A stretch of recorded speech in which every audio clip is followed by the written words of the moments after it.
Henry, Gainesville, Florida. Go ahead. No, I think you're making some great valid points, but what you have to bring out in the fact is that the genius of the framers of the Constitution back in the 1780s, when this document was being put together, they had the foresight to see how the future was not written in stone.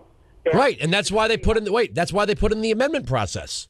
They had the foresight to know that the future was unvisible, unwrittenable. Right. So Wait, sir. That's what the amendment process was for. So, no, Henry, don't talk over me, okay? Don't talk over me. We're having a discussion here. But listen, I'm not getting into a discussion. It's just like you have some great valid points, but also the beauty of democracy is based on the ability to change with the times. We're not a democracy, though. Excuse me? We are a Republican form. We're a republic. We're not a direct democracy. We don't give a mob of 51% of voters whatever they want. Listen, we are a democracy. We have the democratic process for selecting our leaders, but we are a constitutional republic. We have enumerated powers. Exactly. And although it's not a perfect form of government, until somebody creates a better form of government, this is the only form of government where you have close to 240 million people able to get along, discuss, amend, change to the times.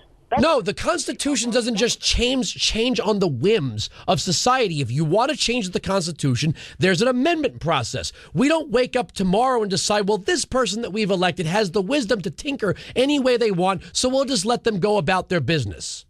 There is a little thing in the Constitution that says there will be no amendment unless it is approved by the majority of the people.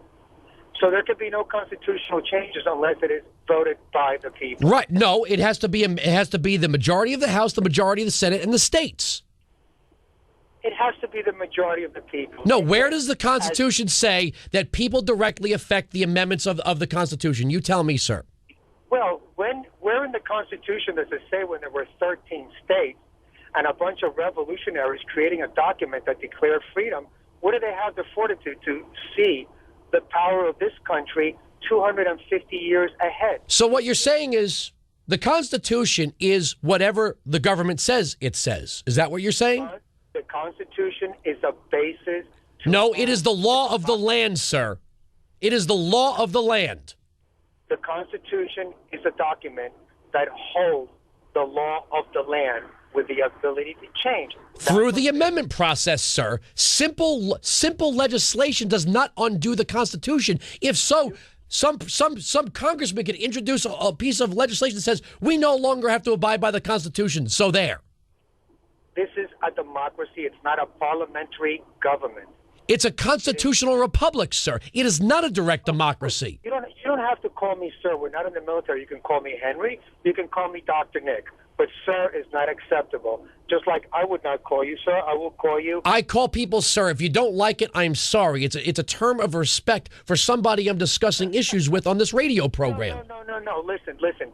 You have some really valid points.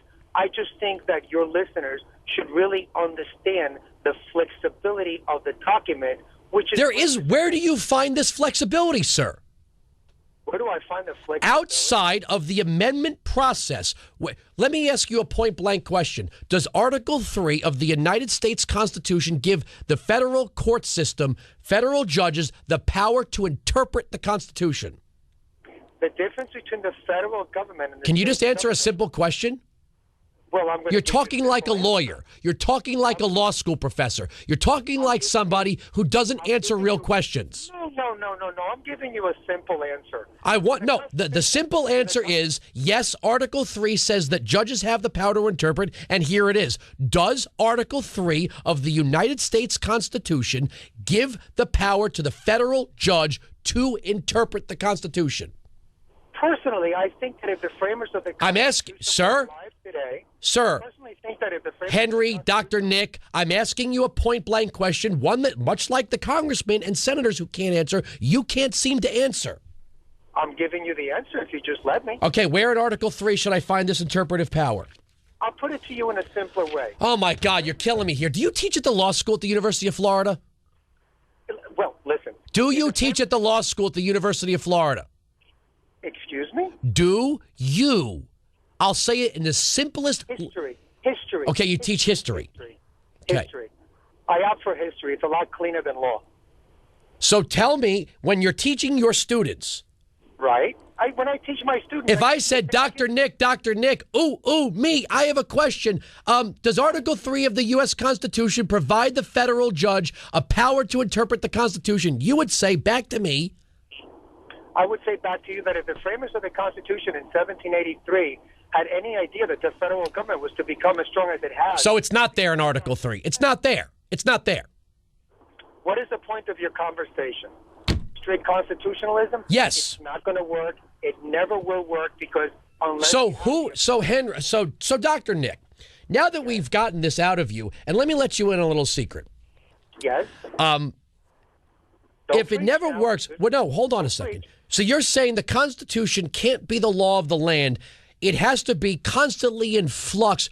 Who has the power to decide when it says what it says, and then what I think it says or what it should say, or, hey, today's problems need today's pieces of legislation. We can't be held to the Constitution. Who has this power and where do they derive it from? You know, I think a perfect example of the ability of the Constitution's ability to change is the Miranda law. No, no, sir. That is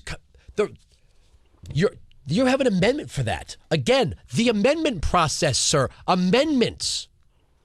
But what is your point? What is your point of your argument? I mean, this is like a beautiful document which has held us together and has allowed us to grow. Only if we abide by it. Excuse me? Oh my God. You teach at the University of Florida. You want to know something? I went to school there, and you're the reason I don't give them any money. Goodbye. People like you are the reason why I don't donate to the University of Florida, because they've got morons like you turning out idiots. See, I went to that university. Me, Marco Rubio, Debbie Wasserman Schultz, Adam Putnam, Carol N. Browner, and that guy. You want to know why I don't donate to the... Listen to me very carefully. I want you to go back to the admissions department. I want you to call Dr. John Wright over at the telecommunications department, over in the School of Journalism, and tell him you're the reason why I don't give any money. Let's take a break. We're right, they're wrong. End of story. Sirius XM Patriot.